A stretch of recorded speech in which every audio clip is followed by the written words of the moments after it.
नमस्कार दोस्तों, मैं गौतम कुमार सिंह आरती एक्सीलेंस यूट्यूब चैनल पर आपका वेलकम करता हूं। चलिए देखिएगा, नंबर सिस्टम में हम लोग स्पेशल केस जो था उसको पिछले पार्ट में हम लोग पढ़ चुके हैं। अब पढ़ना है नंबर सिस्टम के अंतर्गत सभी गुणनखंडों का योग। अभी तक हम लोग गुणनखंडों की संख्या वगैरह निकालने का सीखे हैं। अब पढ़ेंगे सभी गुणनखंडों का योग, मतलब गुणनखंडों का योग कैसे निकालेंगे, उसके लिए क्या तरीका अपनाएंगे। और पहला क्वेश्चन यहाँ पे लिखा गया है कि 36 के सभी गुणनखंडों का योग बताएं।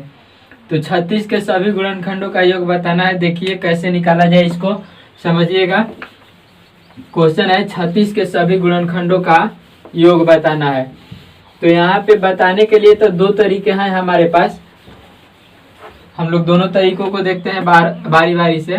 तो सॉल्यूशन है यहाँ पे सबसे पहले का काम कि 36 के फैक्टर करेंगे तो 36 1 से भी कटेगा, 2 से भी कटेगा, 3 से भी कटेगा, 4 से भी कटेगा, 6 से कटेगा, 12 से कटेगा, 6 के बाद 9 से कटेगा, 12 से कटेगा, 18 से कटेगा और खुद 36 से कटेगा।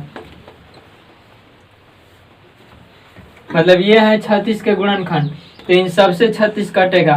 अब योग बताना है तो गुणनखंड हम लोग निकाल लिए। बोला गया था क्वेश्चन में कि सभी गुणनखंडों का योग। तो गुणनखंड निकाल करके और इसको क्या करेंगे, योग बताना है तो इस सबको जोड़ देंगे सबको। मतलब 1 + 2 + 3 + 4 + 6 + 9 + 12 + 18 और +36 और इन सबको जोड़ा जाएगा तो आएगा 91।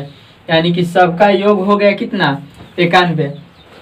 और समझने वाली बात यह है कि यहाँ पे 36 था, हम लोग इस तरह से गुणनखंड निकाल दिए। यदि मान लिया जाए कि 3600 होता, यदि लंबी संख्या दी गई होती, बड़ी सी संख्या दी गई होती, तो इस तरह से गुणनखंड कर पाना पॉसिबल नहीं है, संभव नहीं है, नहीं कर पाएंगे हम लोग।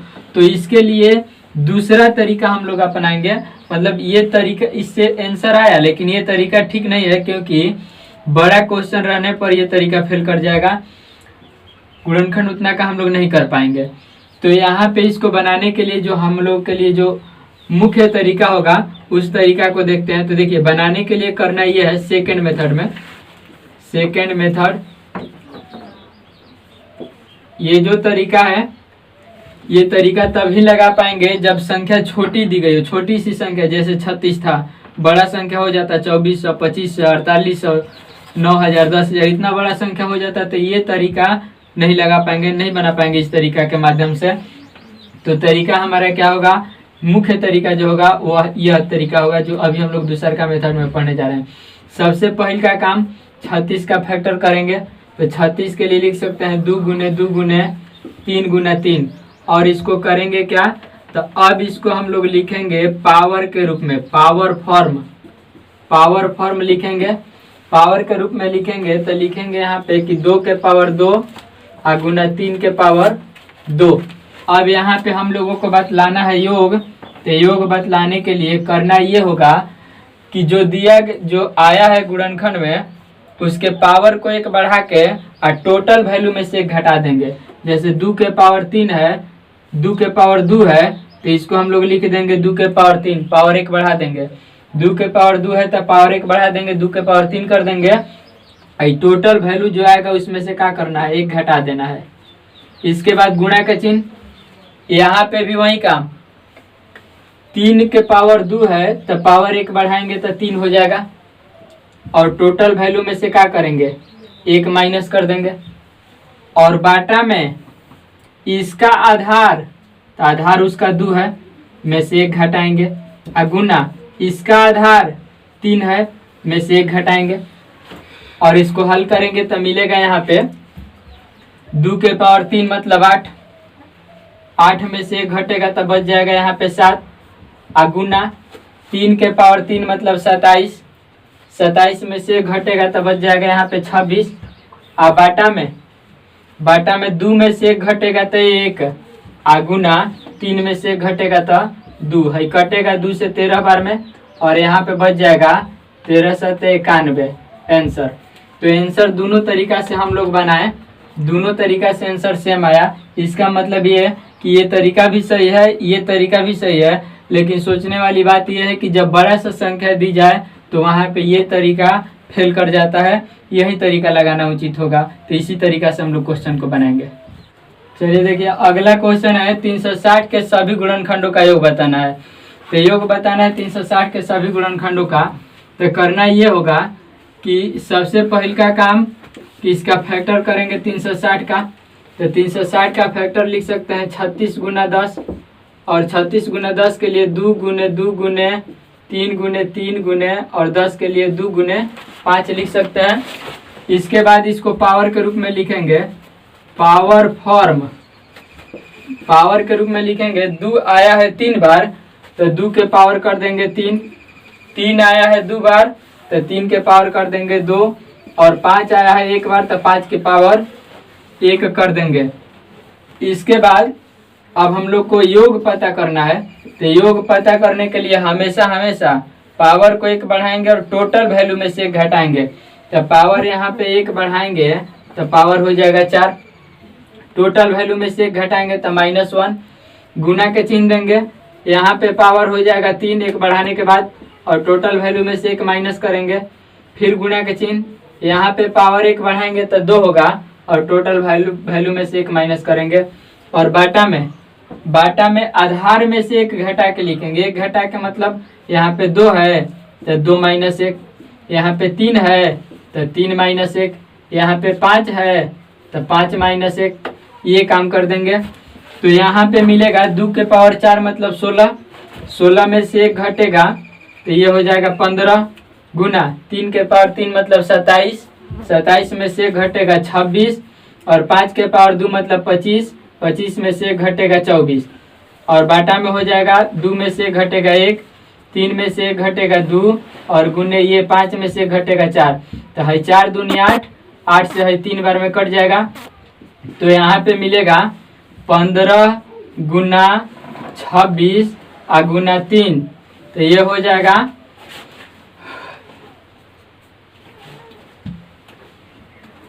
1170 आंसर। गुना कर लेने के बाद ये आंसर हो जाएगा। अगला क्वेश्चन नंबर 3 है 420 के सभी गुणनखंडों का योग बताना है। तो फिर उसी तरह से हम लोग करेंगे सॉल्यूशन में वही प्रक्रिया, मतलब 420 का फैक्टर करेंगे, मतलब 42 गुने 10, और इसको लिख सकते हैं हम लोग 42 के लिए 2 गुने 3 और गुने 7, 2 3 6, 6 7 42, और 10 के लिए लिख सकते हैं 2 गुने 5। अब इसको करना है पावर फॉर्म।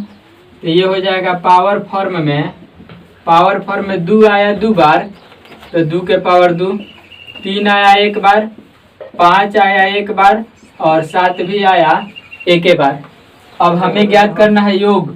तो योग ज्ञात करने के लिए पावर को 1 बढ़ा के लिखेंगे और टोटल वैल्यू में से घटाएंगे। तो 2 के पावर 2 है तो पावर 1 बढ़ाएंगे तो 3 और -1 हो जाएगा। यहाँ पे 3 के पावर 1 है तो 1 बढ़ाएंगे तो 2 हो जाएगा, -1 हो जाएगा। और यहाँ पे 5 के पावर 1 है तो 1 बढ़ाएंगे तो 2 हो जाएगा, -1। और यहाँ पे 7 के पावर 1 है तो 1 बढ़ाएंगे तो 2 हो जाएगा, -1। और इसके बाद बाटा में आधार को 1 कम करके लिखते हैं। आधार को 1 कम करके मतलब यहाँ पे 2 है तो 2 - 1, यहाँ पे 3 है तो 3 - 1, यहाँ पे 5 है तो 5 - 1, और यहाँ पे 7 है तो 7 - 1, ये हो जाएगा। अब इसको हल करेंगे तो हाई आएगा 8 में से 1 घटेगा तो 7, तितरी का 9 में से 1 घटेगा तो 8, 5 5 25 में से 1 घटेगा तो 24, और यहाँ पे 49 में से 1 घटेगा तो ये आ जाएगा 48, और यहाँ पे बाटा में हो जाएगा 2 में से 1 घटेगा तो 1, गुना हाई हो जाएगा 2, और ये हो जाएगा 4, और ये हो जाएगा 6। तो हाई हो गया 4 दूनी 8 और 8 6 48। तो नीचे वाला टोटल 48 से है 48 कट जाएगा। इसको गुना कीजिएगा और गुना करने के बाद ये आंसर हो जाएगा, यानी कि 7 गुने 8 गुने 24 गुना कर लेंगे, आएगा 1344, आएगा 1344 आंसर। अगला क्वेश्चन नंबर 4 है, 540 के सभी गुणनखंडों का योग बताना है। अब की बार 540 दिया गया है तो कोई दिक्कत नहीं है, उसी तरह से हम लोग हल करेंगे। 540 का फैक्टर करेंगे, इसके लिए हम लोग लिख सकते हैं 54 गुने 10, 54 गुने 10 को लिख सकते हैं 2 गुने 3 गुने 3 गुने 3। देखिए 2 3 6 6 3 18 18 3 54, और 10 के लिए लिख सकते हैं 2 गुने 5। तो यहाँ पे जब इसको पावर के रूप में करेंगे, पावर के रूप में जब हम लोग इसको करेंगे तो ये हो जाएगा 2 आया 2 बार तो पावर 2, 3 आया 3 बार पावर 3, 5 आया 1 बार पावर 1। अब हमें बताना है योग, तो योग के लिए पावर बढ़ा के लिखेंगे, 2 के पावर 3 माइनस 1 कर देंगे, यहाँ पे कर देंगे 3 के पावर 4 माइनस 1, और यहाँ पे कर देंगे 5 के पावर 2 माइनस 1। बाटा में लिख लेंगे 2 माइनस 1 आधार को 1 कम करके, 3 माइनस 1 आधार को 1 कम करके, और यहाँ भी आधार को 1 कम करेंगे तो 5 माइनस 1 हो जाएगा। इसको हल करेंगे तो 2 के पावर 3 माने 8, 8 में से 1 घटेगा तो 7, यहाँ पे 3 के पावर 4 माने 81, 81 में से 1 कम करेंगे तो ये आएगा 80, गुना 5 के पावर 2 माने 25 में से 1 कम करेंगे तो ये हो जाएगा 24। अब यहाँ पे बाटा में है 1, गुना हाई हो जाएगा 2, और गुना ये हो जाएगा 4, तो है 4 दूनी 8, 8 से हाई कटेगा 10 बार में, और इसको गुना कर देंगे तो 24 आते 168 और ये को 0, ये हो जाएगा आंसर। अगला टॉपिक है गुणनखंडों का औसत। गुणनखंडों का औसत, एवरेज ऑफ फैक्टर। तो औसत के लिए फॉर्मूला सबको पता होगा, ये है कि सबको जोड़ करके जो रहता है उतना से भाग दे देते हैं। तो वही बात लिखा गया कि एवरेज ऑफ फैक्टर मतलब गुणनखंडों का जो औसत होगा, सम ऑफ फैक्टर मतलब गुणनखंडों का योग, बटा में नंबर ऑफ फैक्टर मतलब गुणनखंडों की संख्या। मतलब गुणनखंड का योग निकाल के और गुणनखंड की संख्या निकाल के ऊपर गुणनखंड का योग और नीचे गुणनखंड की संख्या कर देंगे, आंसर आ जाएगा। और क्वेश्चन नंबर पहला लिखा गया है कि 60 के सभी गुणनखंडों का औसत बताएं। 60 एक संख्या दी गई है और इस 60 संख्या के सभी गुणनखंडों का औसत बतलाना है। तो सभी गुणनखंडों का औसत बतलाने के लिए सबसे पहले हमें सम ऑफ फैक्टर चाहिए, मतलब गुणनखंडों का योग चाहिए और गुणनखंडों की संख्या भी चाहिए। तो यहाँ पे हम लोग निकाल रहे हैं, सबसे पहले निकाल लेते हैं गुणनखंडों का योग। तो यहाँ पे सॉल्यूशन में 60 का करेंगे हम लोग फैक्टर। तो 60 के फैक्टर के लिए लिख सकते हैं 2 गुने 2 गुने 3 गुने 5, ये 60 का फैक्टर हुआ। इसको यदि हम लोग पावर के रूप में लिखें, पावर फॉर्म में लिखें, पावर फॉर्म, तो पावर फॉर्म में लिखा जाए तो 2 के पावर 2 गुने 3 के पावर 1 गुने 5 के पावर 1 हो जाएगा। अब हम लोग को चाहिए औसत, और औसत के लिए दो चीज चाहिए होती है, एक योग और दूसरा संख्या। तो हम लोग सबसे पहले यहाँ पे योग निकाल लेते हैं। तो योग के लिए हो जाएगा क्या, पावर को 1 बढ़ा के 1 घटा देते हैं टोटल वैल्यू में से, गुना यहाँ पे पावर को 1 बढ़ाएंगे टोटल वैल्यू में से घटाएंगे, और यहाँ पे पावर को 1 बढ़ाएंगे टोटल वैल्यू में से घटाएंगे, और भागा कर देंगे आधार को 1 कम करके। 1 कम करके मतलब 2 माइनस 1, यहाँ पे 3 माइनस 1, 3 माइनस 1, और यहाँ पे 5 माइनस 1 कर देंगे। तो इसको हल करेंगे तो मिलेगा यहाँ पे 2 के पावर 3 मतलब 8 में से घट जाएगा 7, यहाँ पे 9 में से घटेगा 8, और यहाँ पे 25 में से घटेगा 24। बाटा में बच जाएगा 1 गुना 2 गुना 4, तो है 4 दूनी 8 से 8 कैंसिल, ये आ गया 168। अब हमें चाहिए नंबर ऑफ फैक्टर, मतलब यहाँ पे गुणनखंडों की संख्या, गुणनखंडों की संख्या, और गुणनखंडों की संख्या निकालने के लिए पावर को 1 बढ़ा के गुणा कर देते हैं। तो पावर 1 बढ़ाएंगे तो 2 है, तो 1 बढ़ जाएगा तो 2 + 1 हो जाएगा। 1 है तो 1 बढ़ जाएगा तो 1 + 1 हो जाएगा। फिर 1 है तो 1 बढ़ जाएगा। तो यहाँ पे हो गया 3 और 2 6 और 6 2 12। तो हमें चाहिए औसत। तो औसत के लिए अभी लिखा गया था, क्या लिखा गया था? योग और बटा में संख्या। औसत के लिए लिखा गया था योग बटा में संख्या। तो योग आया है हम लोगों का 168 और बटा में संख्या आया है कितना? 12। और इसको कटाइएगा तो ये 14 बार में कट जाएगा, यानी कि औसत हुआ 14। अगला क्वेश्चन नंबर 2 है 36 के सभी गुणनखंडों का औसत बताएं। अब की बार 60 के जगह पे 36 किया गया है, इसके सभी गुणनखंड का औसत बतलाना है।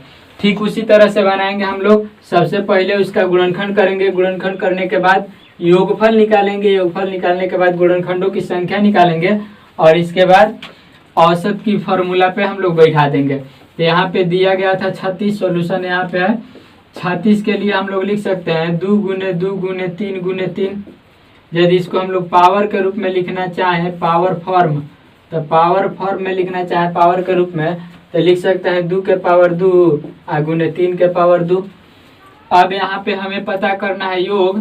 तो योग ज्ञात करने के लिए पावर को 1 बढ़ाएंगे तो 3 हो जाएगा और टोटल वैल्यू -1 करेंगे यहाँ पे। अब फिर गुना दे करके यहाँ पे 3 के पावर 1 बढ़ा देंगे और -1 कर देंगे, बटा में 2 -1 और फिर 3 -1 कर देंगे। ये जो मिलेगा तो ये हो जाएगा 8 में से 1 घटेगा 7 और गुना है 27 में से 1 घटेगा 26 और बटा में हाई हो जाएगा 1 और गुना 2 26 होगा। ये 2 से कटेगा 13 बार में और ये आ जाएगा 91। ये योग निकल गया। अब हमें चाहिए गुणनखंडों की संख्या। तो यहाँ पे गुणनखंडों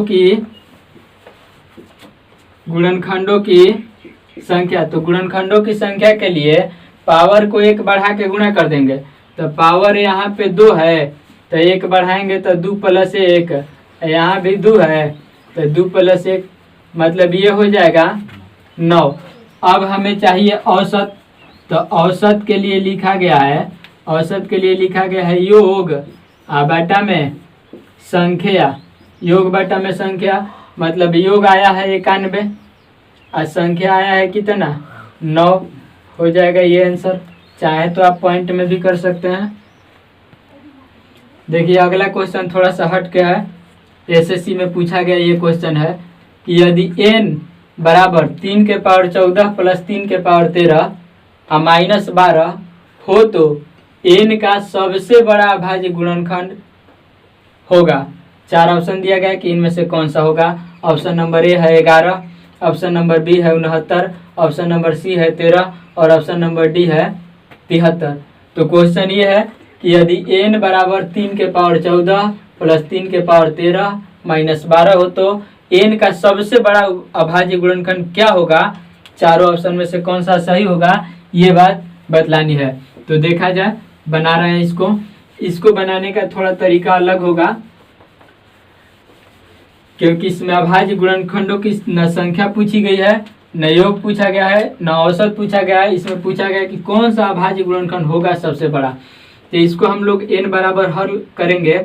तो बतलाइएगा, यहाँ पे हम 3 के पावर 12 यदि कॉमन कर लें तो है 3 के पावर 2 बचेगा और प्लस है 3 के पावर 1 बचेगा और -12 जो का त्यों रह जाएगा।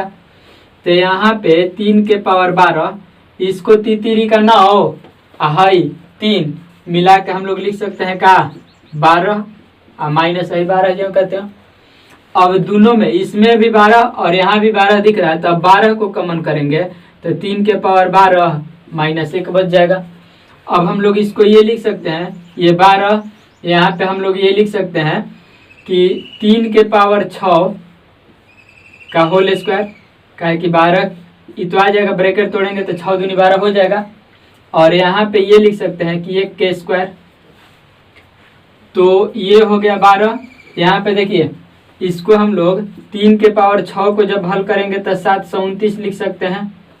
729 के स्क्वायर माइनस है 1 के स्क्वायर। अब यहाँ पे यदि 729 को a माना जाए, 1 को b माना जाए, तो a square minus b square हो जाएगा। तो ये हो जाएगा 12, ये हो जाएगा a square minus b square, और a square minus b square का फॉर्मूला होता है a प्लस b मतलब 729 और plus 1 into a minus b मतलब 729 और माइनस 1। तो ये हो जाएगा 12 गुना 730 और गुना 728। अब इसको हम लोग ये बात तो लिख ही सकते हैं ना, इसको तो लिख सकते हैं कि 12 गुना 73 गुना 10 और गुना 728। तो देखिए इनमें से 73 जो है अभाज्य संख्या है और ऑप्शन में भी 73 है। इसका मतलब कि आंसर हो जाएगा हम लोगों का 73। यदि वीडियो पसंद आए तो चैनल को सब्सक्राइब करें, अपने दोस्तों को शेयर करें ताकि उनको भी बेनिफिट हो सके।